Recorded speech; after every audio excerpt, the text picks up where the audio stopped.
Audiobooks for Everyone presents The Adventures of Sherlock Holmes by Arthur Conan Doyle. 7. The Adventure of the Blue Carbuncle. I had called upon my friend Sherlock Holmes upon the second morning after Christmas, with the intention of wishing him the compliments of the season.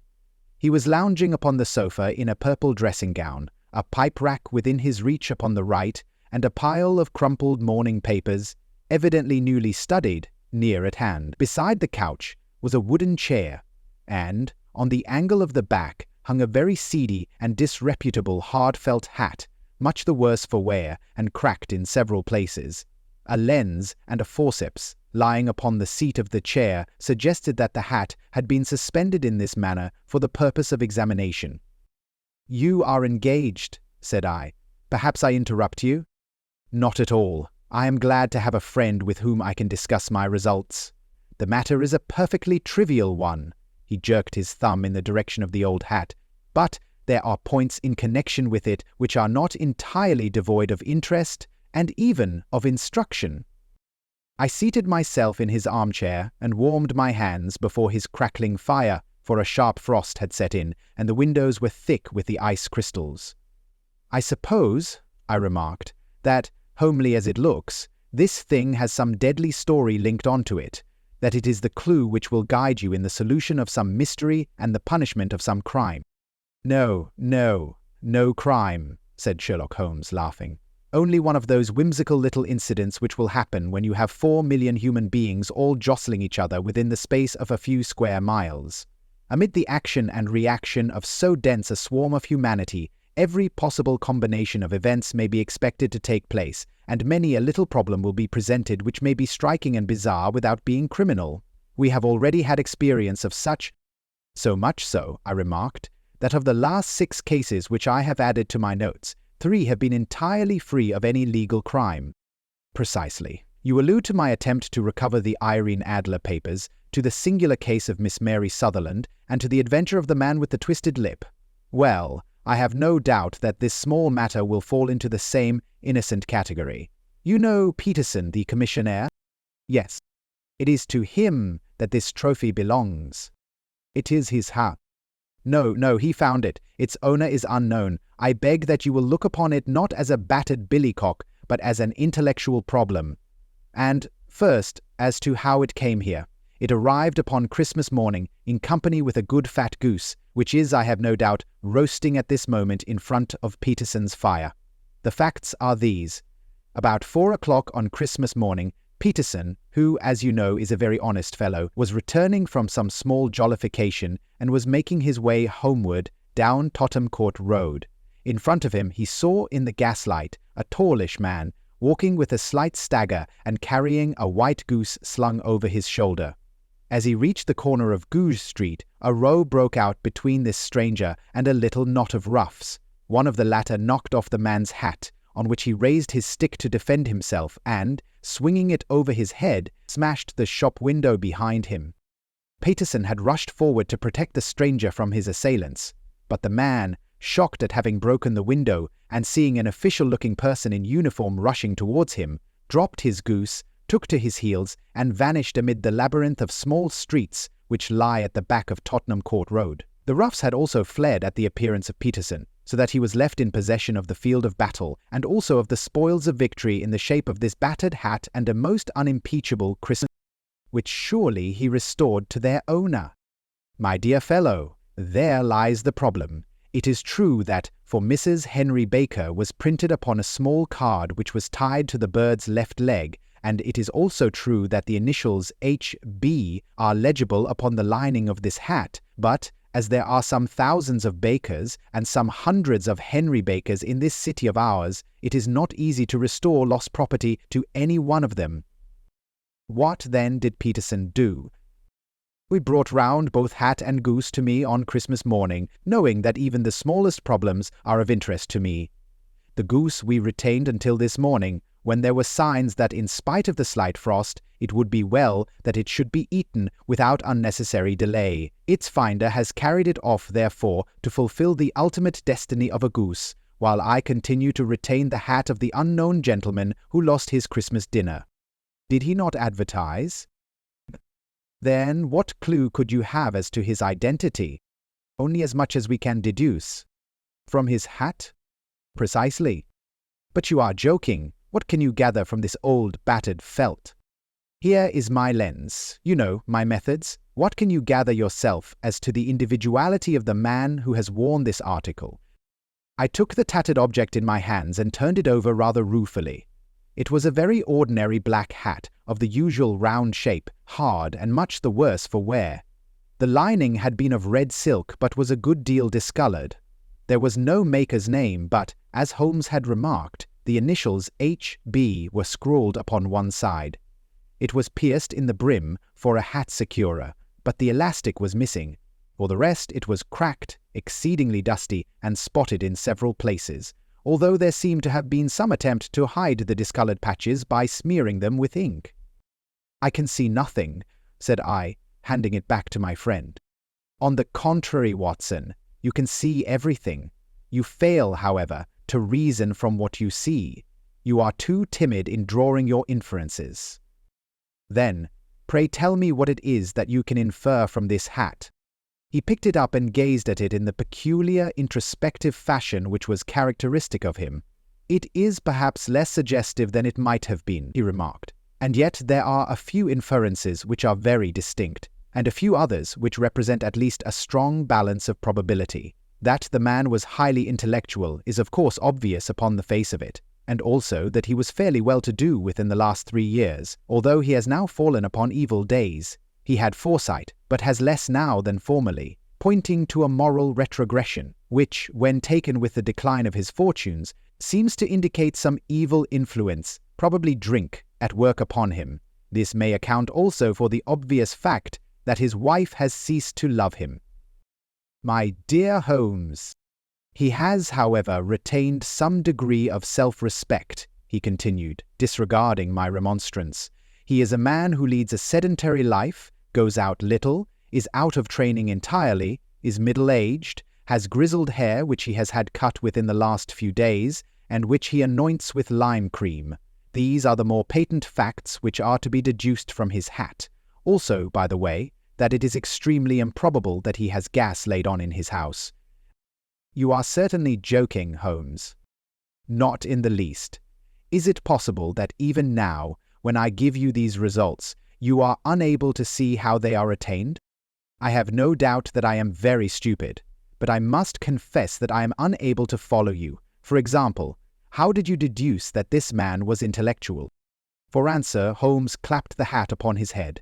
It came right over the forehead and settled upon the bridge of his nose. "It is a question of cubic capacity," said he. "A man with so large a brain must have something in it." "The decline of his fortunes, then?"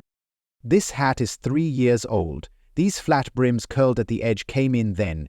It is a hat of the very best quality. Look at the band of ribbed silk and the excellent lining. If this man could afford to buy so expensive a hat 3 years ago and has had no hat since, then he has assuredly gone down in the world." "Well, that is clear enough, certainly. But how about the foresight and the moral retrogression?" Sherlock Holmes laughed.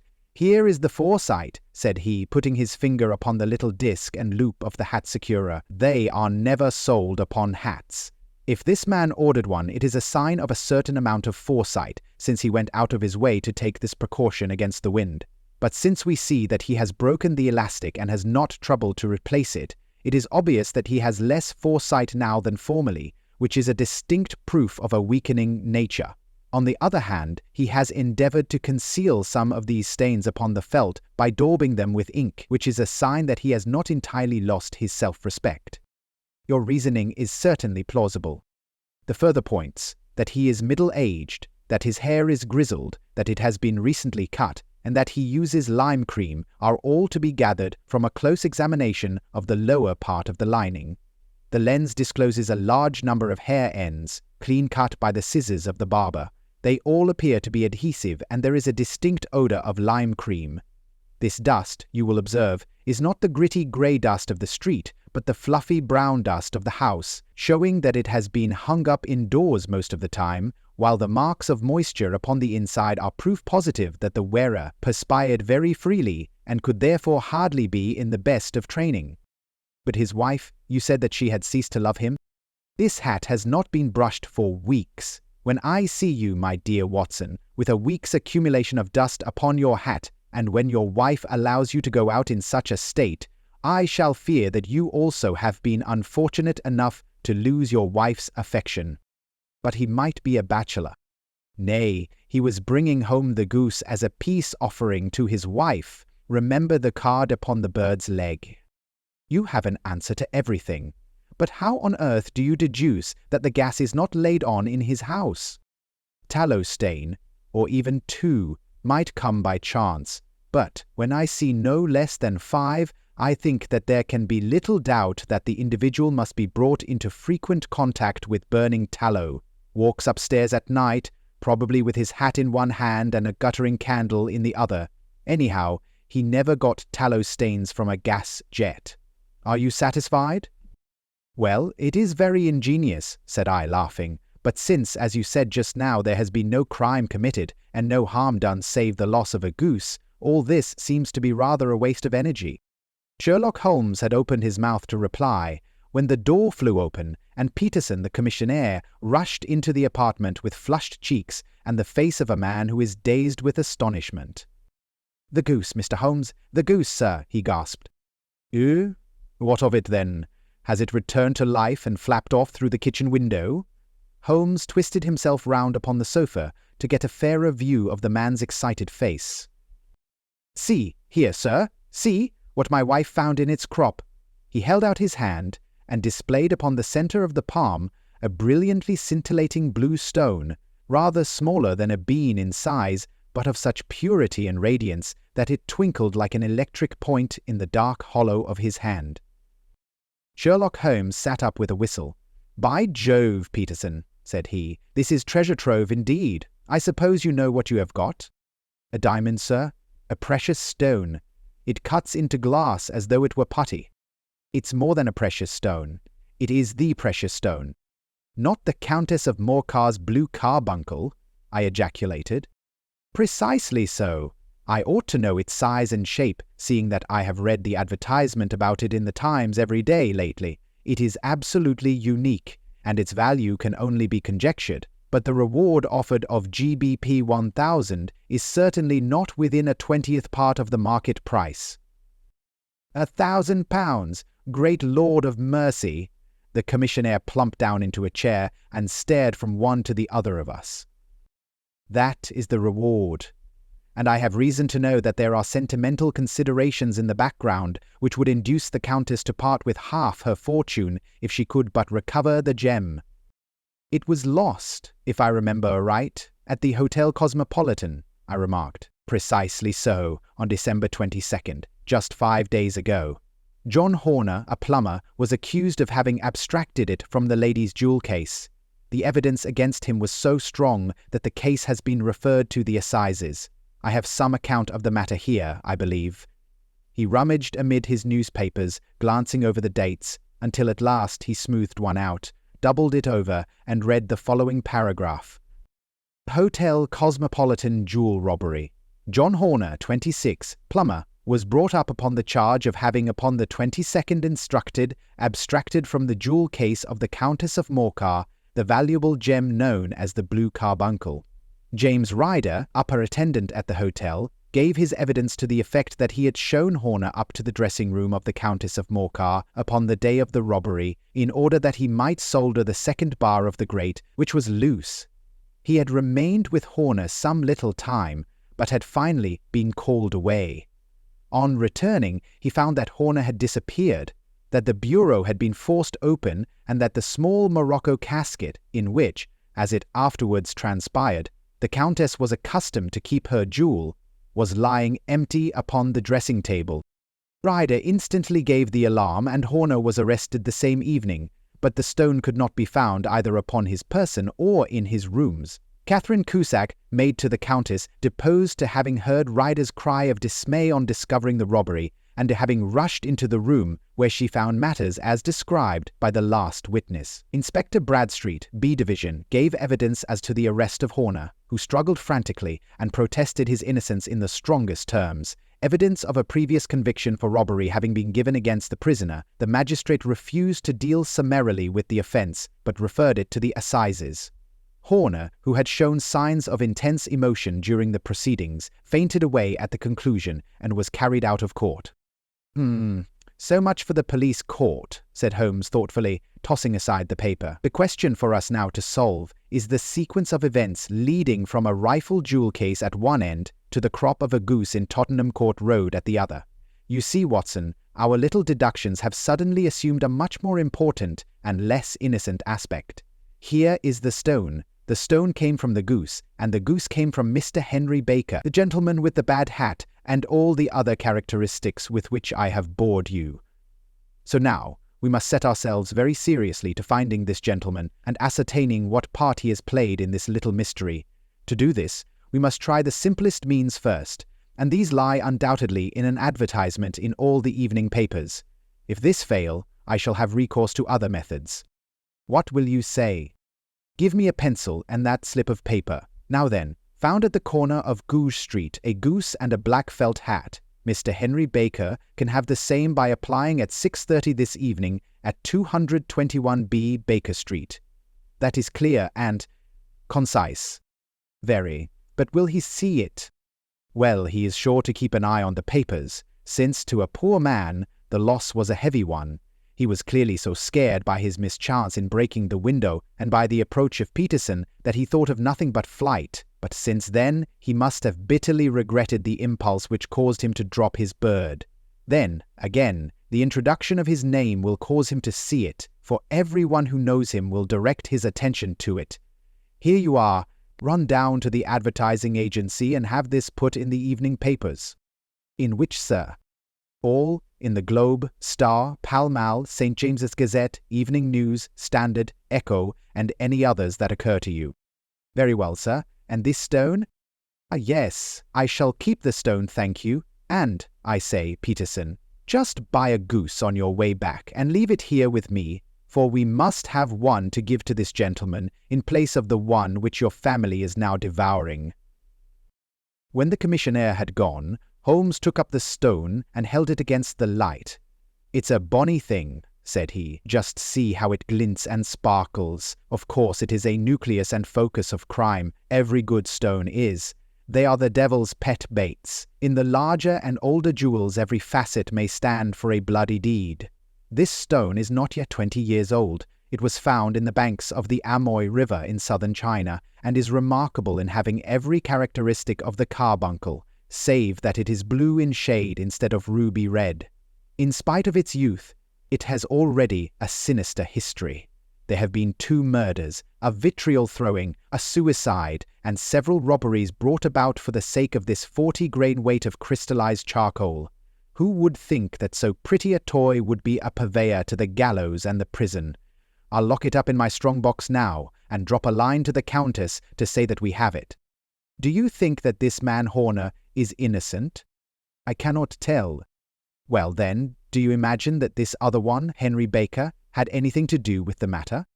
It is, I think, much more likely that Henry Baker is an absolutely innocent man, who had no idea that the bird which he was carrying was of considerably more value than if it were made of solid gold. That, however, I shall determine by a very simple test, if we have an answer to our advertisement. And you can do nothing until then. Nothing. In that case, I shall continue my professional round, but I shall come back in the evening at the hour you have mentioned, for I should like to see the solution of so tangled a business.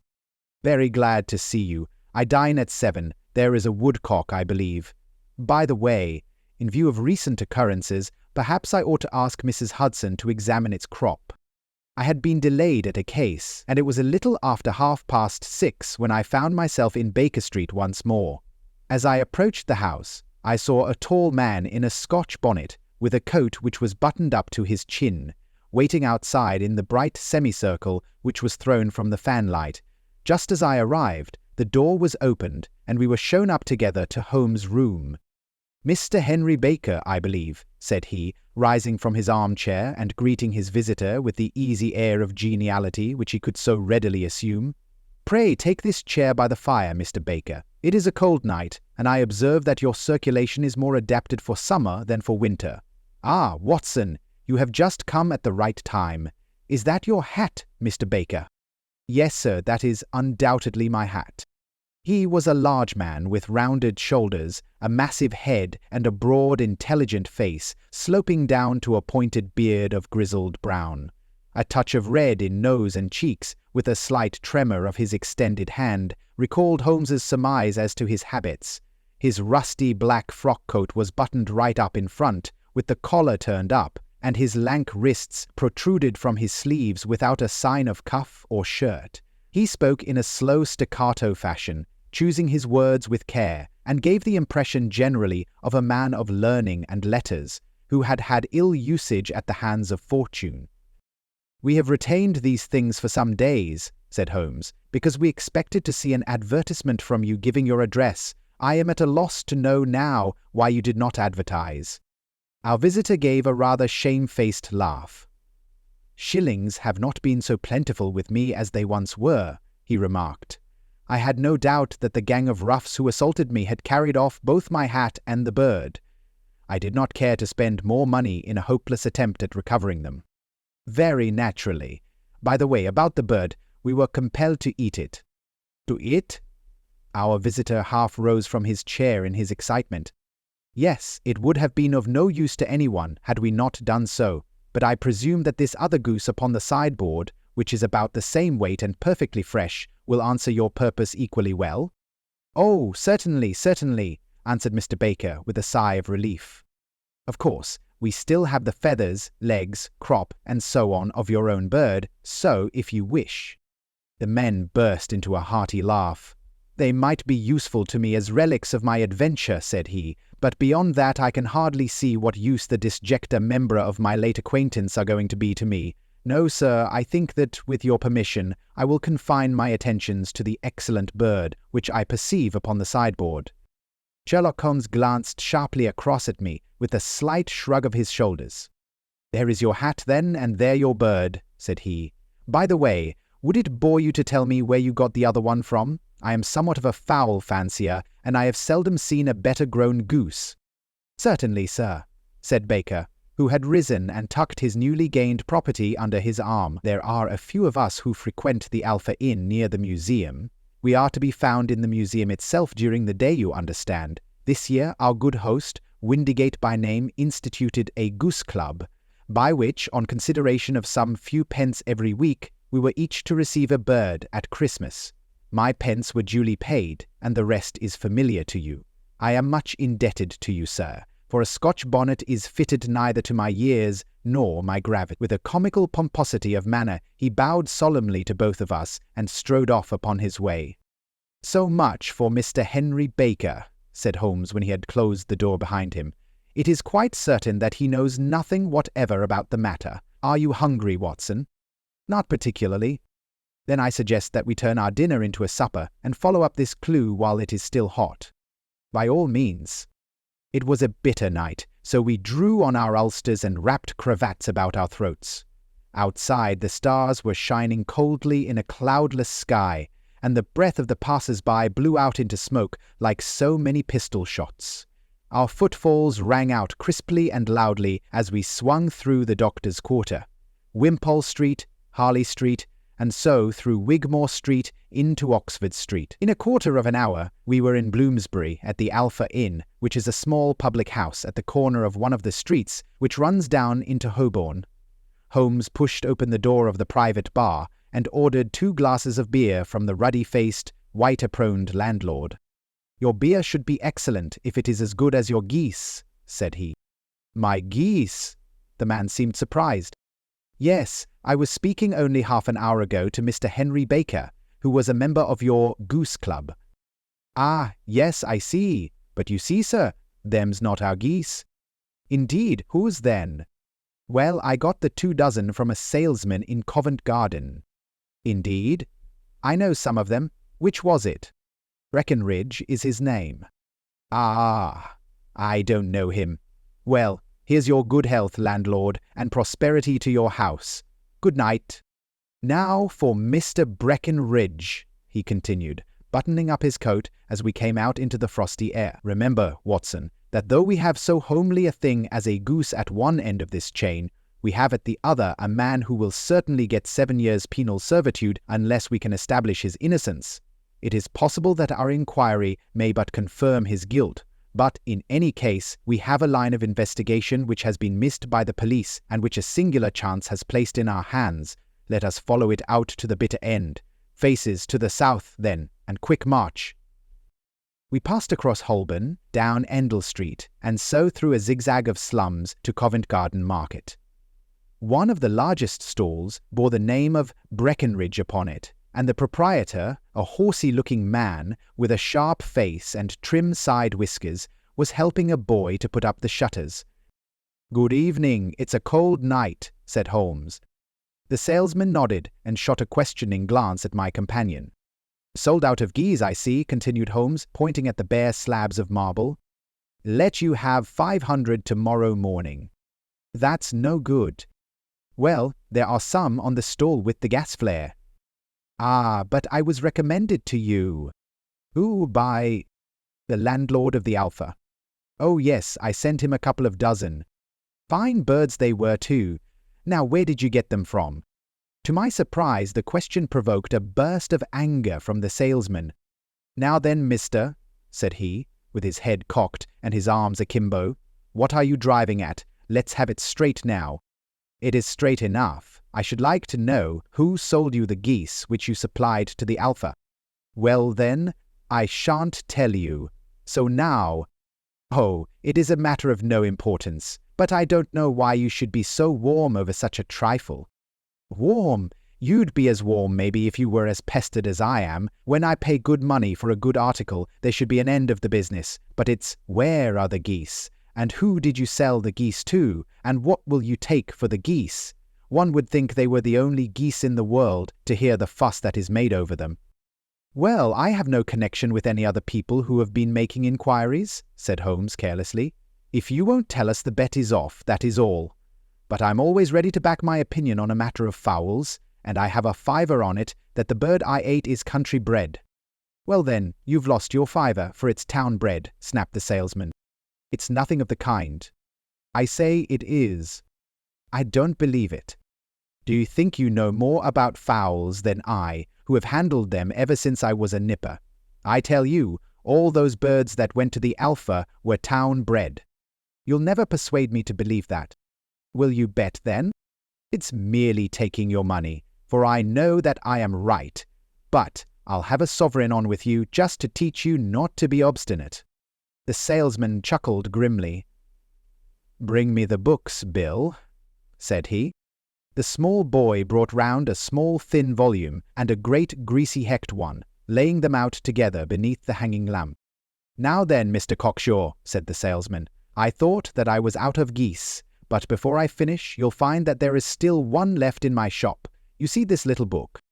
Well, that's the list of the folk from whom I buy. Do you see? Well then, here on this page are the country folk, and the numbers after their names are where their accounts are in the big ledger. Now then, you see this other page in red ink? Well, that is a list of my town suppliers. Now, look at that third name. Just read it out to me." "Mrs. Oakshott, 117 Brixton Road, 249, read Holmes. "Quite so. Now turn that up in the ledger." Holmes turned to the page indicated. "Here you are. Mrs. Oakshott, 117, Brixton Road, egg and poultry supplier. Now then, what's the last entry? December 22nd, 24 geese at 7.60. Quite so. There you are. And underneath? Sold to Mr. Windigate of the Alpha at 12. What have you to say now?" Sherlock Holmes looked deeply chagrined. He drew a sovereign from his pocket and threw it down upon the slab, turning away with the air of a man whose disgust is too deep for words. A few yards off, he stopped under a lamp-post and laughed in the hearty, noiseless fashion which was peculiar to him.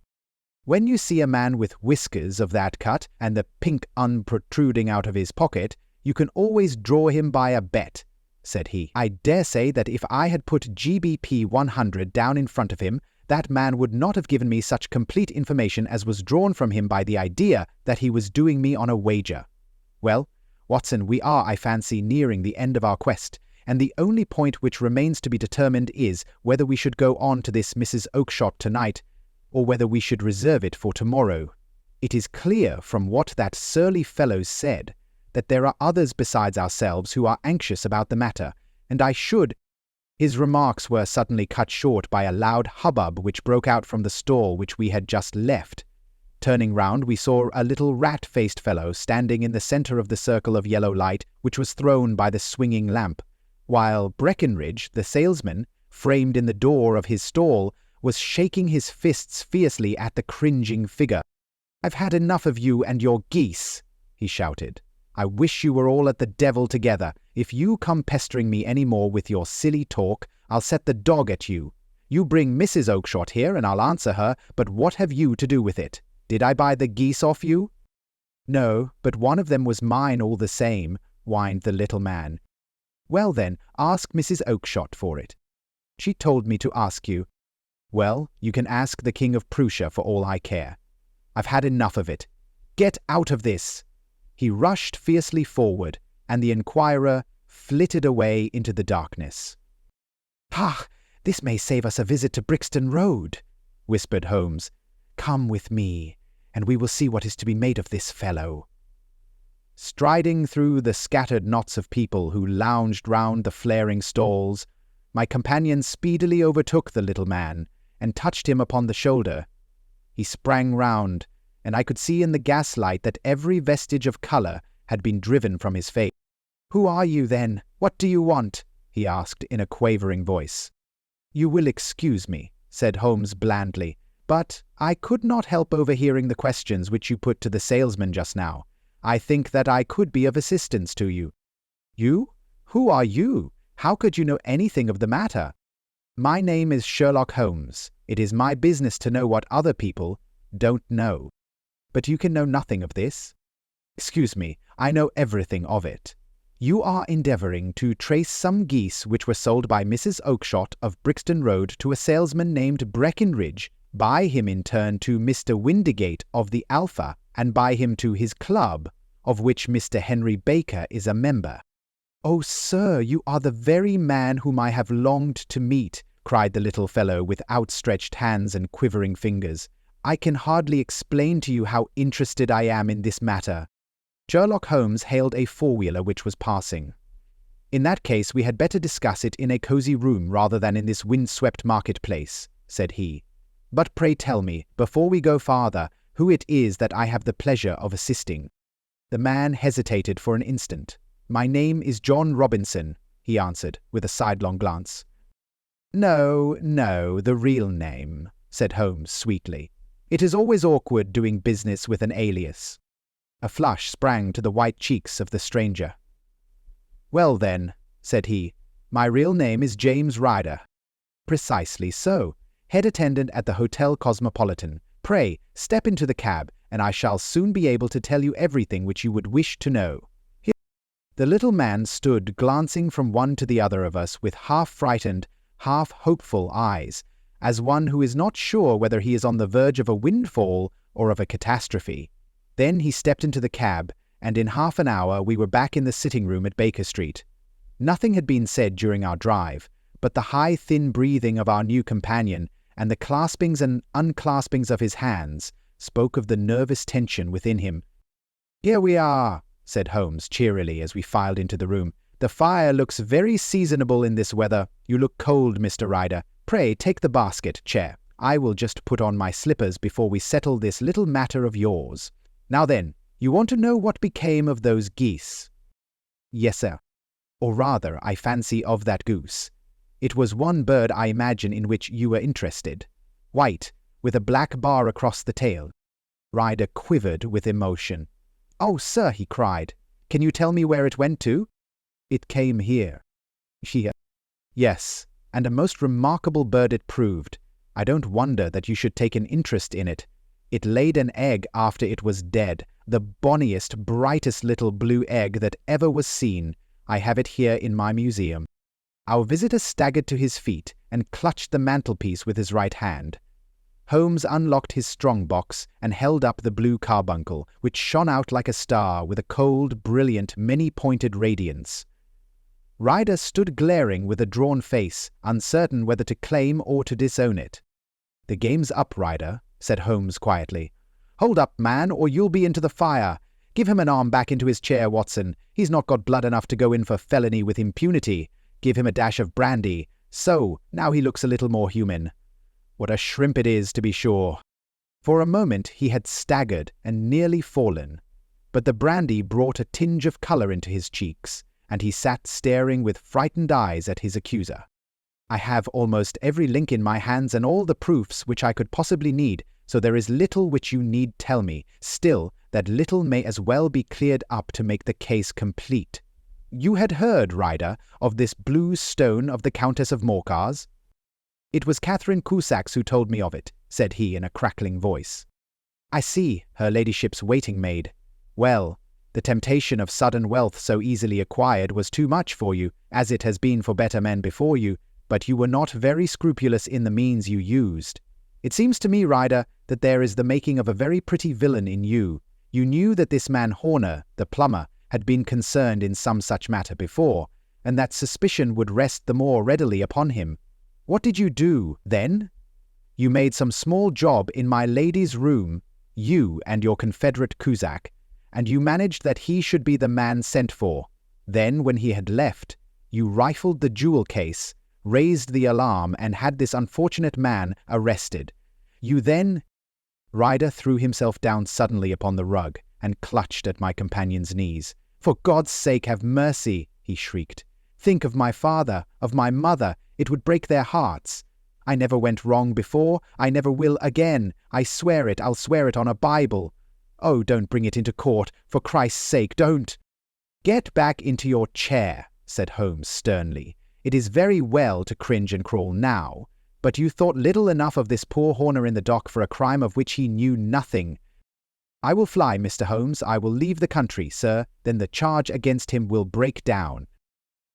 We will talk about that. And now let us hear a true account of the next act. How came the stone into the goose, and how came the goose into the open market? Tell us the truth, for there lies your only hope of safety." Ryder passed his tongue over his parched lips. "I will tell you it just as it happened, sir," said he. "When Horner had been arrested, it seemed to me that it would be best for me to get away with the stone at once, for I did not know at what moment the police might not take it into their heads to search me in my room. There was no place about the hotel where it would be safe. I went out as if on some commission, and I made for my sister's house. She had married a man named Oakshott, and lived in Brixton Road, where she fattened fowls for the market. All the way there, every man I met seemed to me to be a policeman or a detective, and, for all that it was a cold night, the sweat was pouring down my face before I came to the Brixton Road. My sister asked me what was the matter and why I was so pale, but I told her that I had been upset by the jewel robbery at the hotel. Then I went into the backyard and smoked a pipe and wondered what it would be best to do. I had a friend once called Maudsley who went to the bad and has just been serving his time in Pentonville. One day he had met me and fell into talk about the ways of thieves and how they could get rid of what they stole. I knew that he would be true to me, for I knew one or two things about him, so I made up my mind to go right on to Kilburn, where he lived, and take him into my confidence. He would show me how to turn the stone into money, but how to get to him in safety. I thought of the agonies I had gone through in coming from the hotel. I might at any moment be seized and searched, and there would be the stone in my waistcoat pocket. I was leaning against the wall at the time and looking at the geese which were waddling about round my feet, and suddenly an idea came into my head, which showed me how I could beat the best detective that ever lived. My sister had told me some weeks before that I might have the pick of her geese for a Christmas present, and I knew that she was always as good as her word. I would take my goose now, and in it I would carry my stone to Kilburn. There was a little shed in the yard, and behind this I drove one of the birds, a fine big one, white, with a barred tail. I caught it, and prying its bill open, I thrust the stone down its throat as far as my finger could reach. The bird gave a gulp, and I felt the stone pass along its gullet and down into its crop. But the creature flapped and struggled, and out came my sister to know what was the matter. As I turned to speak to her, the brute broke loose and fluttered off among the others. "Whatever were you doing with that bird, Jem?" says she. "Well," said I, "you said you'd give me one for Christmas, and I was feeling which was the fattest." "Oh," says she, "we've set yours aside for you. Jem's bird, we call it. It's the big white one over yonder. There's 26 of them, which makes one for you and one for us, and 24 for the market." "Thank you, Maggie," says I, "but if it is all the same to you, I'd rather have that one I was handling just now." "The other is a good 3 pound heavier," said she, "and we fattened it expressly for you." "Never mind. I'll have the other, and I'll take it now," said I. "Oh, just as you like," said she, a little huffed. "Which is it you want, then?" "That white one with the barred tail, right in the middle of the flock." "Oh, very well. Kill it and take it with you." Well, I did what she said, Mr. Holmes, and I carried the bird all the way to Kilburn. I told my pal what I had done, for he was a man that it was easy to tell a thing like that to.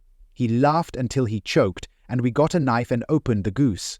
My heart turned to water, for there was no sign of the stone, and I knew that some terrible mistake had occurred. I left the bird, rushed back to my sister's, and hurried into the backyard. There was not a bird to be seen there. "Where are they all, Maggie?" I cried. "Gone to the dealers, Jem." "Which dealers?" "Breckenridge of Covent Garden." "But was there another with a barred tail?" I asked, "the same as the one I chose?" "Yes, Jem. There were 2 barred-tailed ones, and I could never tell them apart." Well then, of course I saw it all, and I ran off as hard as my feet would carry me to this man Breckenridge. But he had sold the lot at once, and not one word would he tell me as to where they had gone. You heard him yourselves tonight. Well, he has always answered me like that. My sister thinks that I am going mad. Sometimes I think that I am myself. And now I am myself a branded thief, without ever having touched the wealth for which I sold my character. God help me! God help me! He burst into convulsive sobbing, with his face buried in his hands. There was a long silence, broken only by his heavy breathing and by the measured tapping of Sherlock Holmes' fingertips upon the edge of the table. Then my friend rose and threw open the door. "Get out," said he. "What, sir? Oh, heaven bless you!" "No more words. Get out." And no more words were needed. There was a rush, a clatter upon the stairs, the bang of a door, and the crisp rattle of running footfalls from the street. "After all, Watson," said Holmes, reaching up his hand for his clay pipe, "I am not retained by the police to supply their deficiencies. If Horner were in danger, it would be another thing, but this fellow will not appear against him, and the case must collapse. I suppose that I am commuting a felony, but it is just possible that I am saving a soul. This fellow will not go wrong again. He is too terribly frightened. Send him to Gaol now, and you make him a Gaol bird for life. Besides, it is the season of forgiveness. Chance has put in our way a most singular and whimsical problem, and its solution is its own reward. If you will have the goodness to touch the bell, Doctor, we will begin another investigation in which also a bird will be the chief feature."